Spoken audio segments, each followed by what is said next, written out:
إنني من مدينة إسطنبول شقيقة القدس أبعث تحياتي إلى كافة أحباء القدس ومن تدق قلوبهم معنا الآن. واليوم نحن ها هنا من أجل تناول الانتهاكات التي تطال الوضع التاريخي والقانوني لمدينة القدس التي هي مدينة المسجد الأقصى أولى القبلتين وثالث الحرمين الشريفين. وإنني أتقدم بجزيل الشكر إليكم جميعا واحدا لاستجابتكم لدعوتي لتناول هذا الموضوع التاريخي الذي يتعلق بالمسلمين والإنسانية جمعاء. فإن رئيس الإدارة الأمريكية قد أعلن يوم 6 ديسمبر عن أن القدس عاصمة لإسرائيل، وذلك ضربا بالحائط جميع المعاهدات والمواثيق وكذلك القانون الدولي.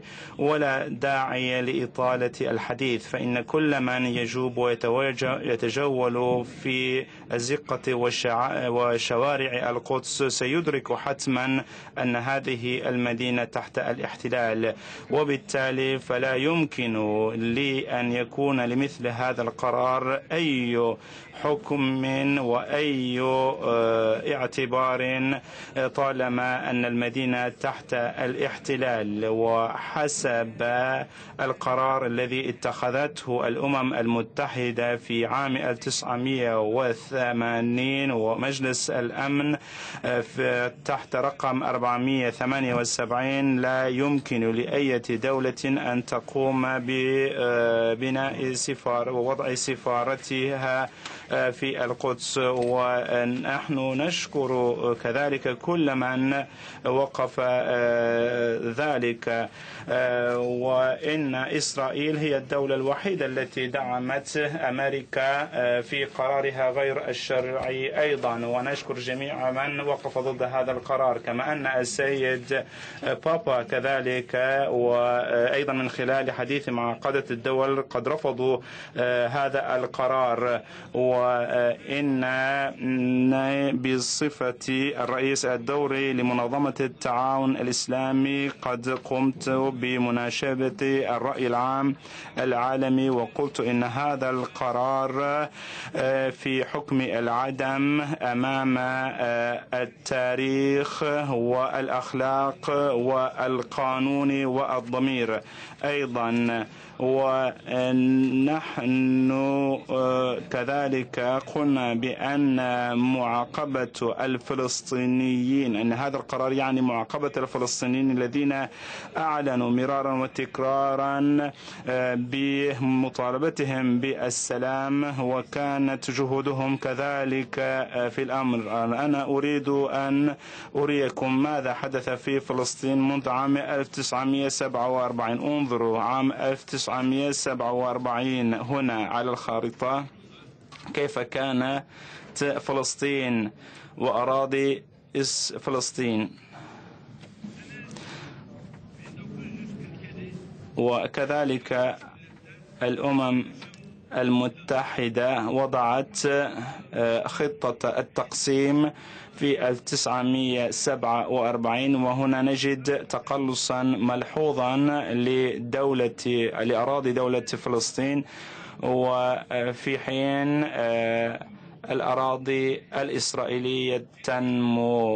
وننظر إلى 1967 نجد أن التقلص لفلسطين يستمر وإسرائيل تكبر وتتسع أراضيها. واليوم هكذا المشهد. انظروا إن حجم أراضي إسرائيل في 1947 هو حجم أراضي دولة فلسطين اليوم للأسف الشديد.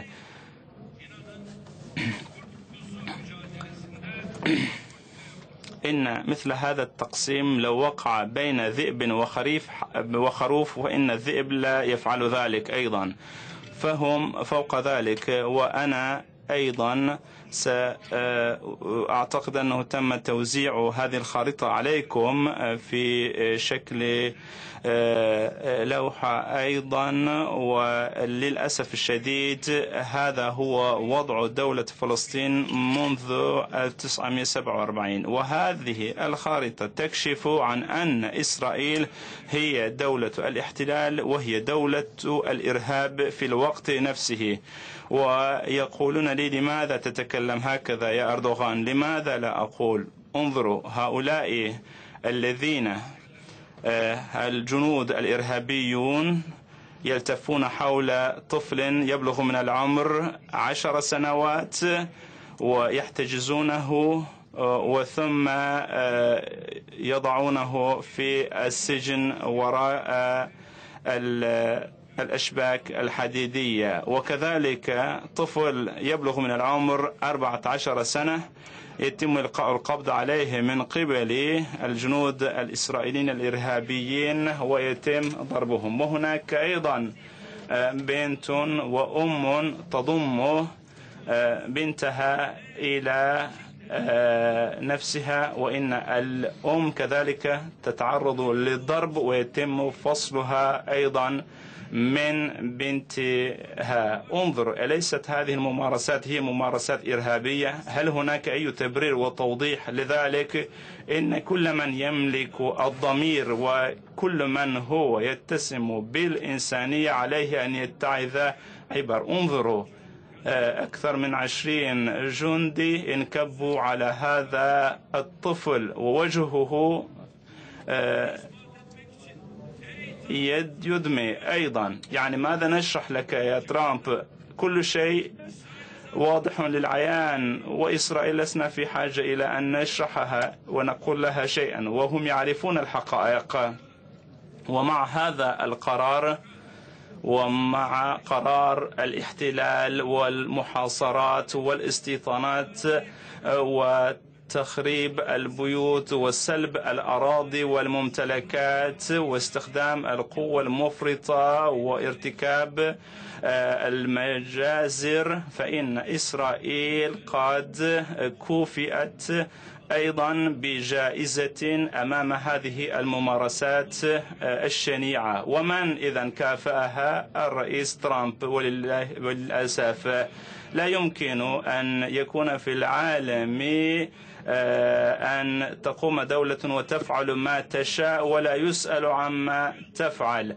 والآن إن هناك 196 عضو ودولة في الأمم المتحدة، وأنا أقول أن 196 دولة سوف تبدئ موقفا معارضا لذلك. قد تكون الولايات المتحدة الأمريكية دولة قوية وقد تمتلك أسلحة قوية وقد تكون لديها 16 رأس نووي وقد تكون لديها طائرات مقاتلة متطورة، ولكن كل هذه الأمور لا تعني قوة أمريكا، لأن القوة إنما تكمن في الأحقية. وإن كنتم غير محقين أنكم لستم أقوياء، يجب أن تعلموا ذلك جيدا.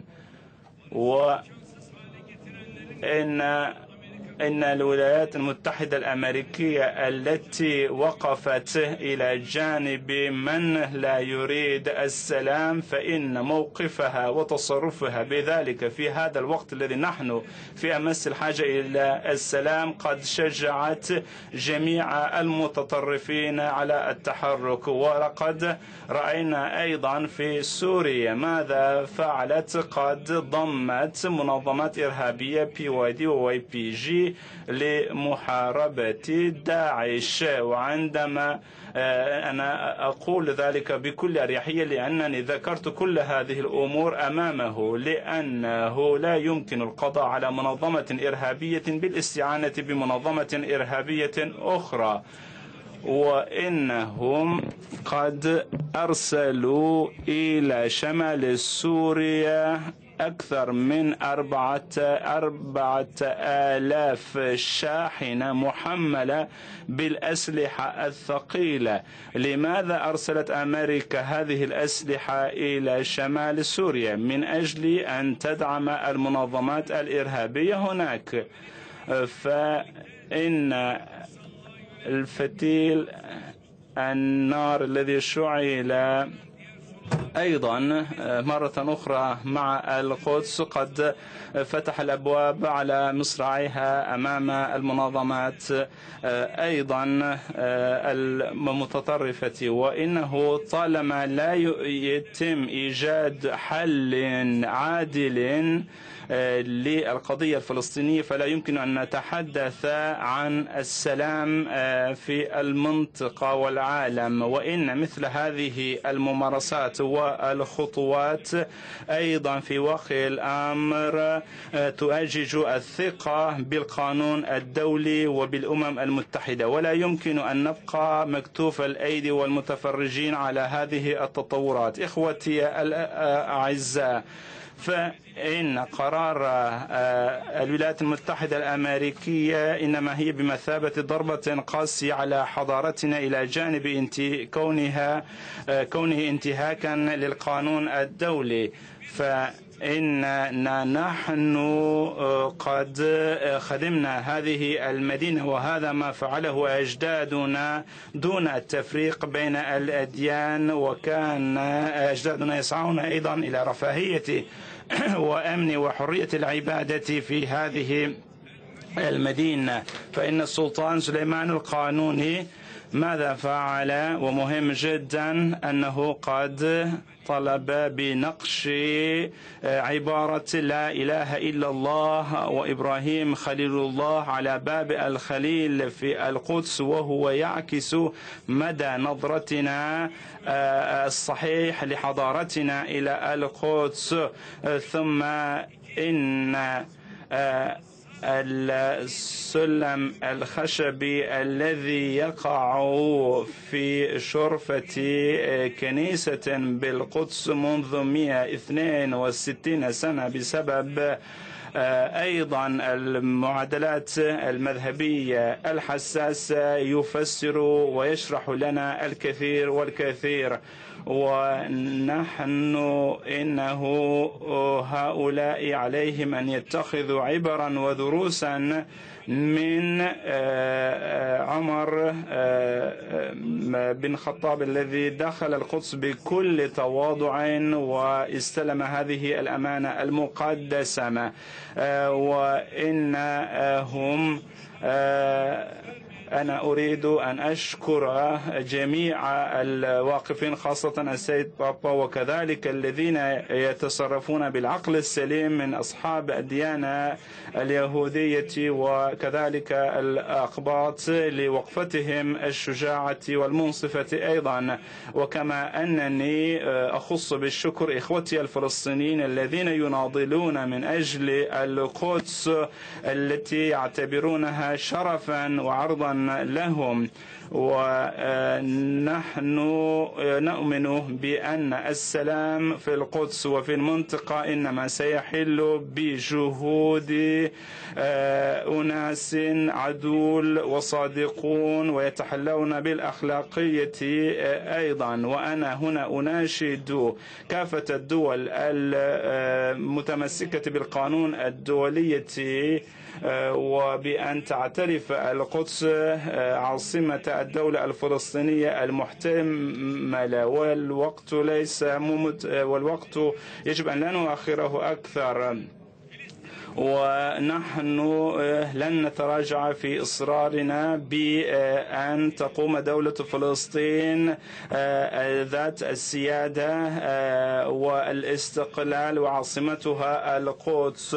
ونحن نلعن كذلك ممارسات الجنود الإسرائيليين حيال إخوتنا الفلسطينيين أيضا ضد قرار أمريكا. وقد كان الأسبوع الماضي هو أسبوع مرور 100 سنة على انتهاء الإدارة الإسلامية في القدس، ونحن هنا نترحم كافة شهدائنا أيضا الذين أفدوا بأرواحهم من أجل القدس ومن أجل الدفاع فلسطين في التاريخ أيضا. وأنا هنا أناشد جميع الناس وجميع الدول والشعوب أيضا إلى زيارة القدس والحرم الشريف والدفاع عن القدس، لأن هناك في الحضور نداء وفي السجدة نداء وفلاحا للإنسانية، وأيضا طلبا من الله الرحمة وأخلاق. وأريد أن أؤكد هنا مرة أخرى إن القدس خط أحمر بالنسبة إلينا، فإن الحرم الشريف الذي يضم المسجد الأقصى وقبة الصخرة بمساحته 144 ألف متر مربع أرض أبدي للمسلمين، وإن كذلك سنستمر بوقوفنا الثابت والتعاون مع أخي الملك عبد الله الثاني حامي أيضا المقدسة وحامي القدس أيضا ضد هذه الحملات المفرطة ضد الحرم الشريف والتي تحولت إلى مستوى العنصرية. وإن دفاعنا عن القدس أصبح ألزم بكثير، ويجب أن لا ننسى توصية فاتح القدس السلطان صلاح الدين الأيوب، يقول: من ينشغل بضر أصدقائه لن يهزم أعداءه. والإخوة الأعزاء، فإنه قد حان الوقت لاتخاذ خطوة مهمة للدول التي لم تعترف بعد بدولة فلسطين، وذلك بالاعتراف بدولة فلسطين، وذلك من أجل إحقاق الحق ومن أجل تغيير المعادلات على الساحة أيضا. وإن أوروبا كذلك يجب أن أيضا أن يتحرر أوروبا ويبتعد من مقولاته بحث الدول على عدم الاعتراف بدولة الفلسطين، ذريعة أن يكون ذلك مانعا للسلام. بينما نجد أوروبا من ناحية أخرى أيضا تنتقد إسرائيل بين وقت وآخر. فلا يمكن بعد إعلان أمريكا لا يمكن أن نجعل أرضية السلام حية، فإنه يجب عدم السماح لإسرائيل بشغل العالم بمسائل وقضايا مختلفة من أجل الاستمرار في الاستيلاء على أراضي فلسطين. فإنه أيضا فإن الوقوف بحياد بين المحتل وكذلك الدولة التي تقوم بالاحتلال والدولة المحتلة، فهذا رضا بالظلم. وإنه لا بد من تسريع بضم دولة فلسطين إلى المنظمات الدولية بشكل سريع. وكما أن هناك على مستوى الدول الإسلامية يجب أن نبدي موقفا وإرادة أقوى، وهذا ما يجب أن ينتج عنه أيضا هذا المؤتمر. ونحن أنا أطالب كافة الدول الإسلامية بتسخير كافة قدراتها المادية والمعنوية من أجل القدس أيضا. ونحن بصفتنا أيضا رئيسة الدورة لقمة منظمة التعاون الإسلامي نطالب الولايات المتحدة الأمريكية بالتراجع عن هذا القرار الاستفزازي. وأيضا إن الولايات المتحدة الأمريكية التي قد فقدت صفة الوسيط بهذا التصرف، إننا بالمقابل نتحمل من كافة دول العالم بأن تتحمل المسؤولية حيال ذلك. أنا أؤمن بأن رسائلنا التي نطلقها من أعلى هذا المنبر ستلقى اهتماما وتقييما من كافة دول العالم. وأشكركم على حضوركم مرة أخرى. السلام عليكم ورحمة الله وبركاته.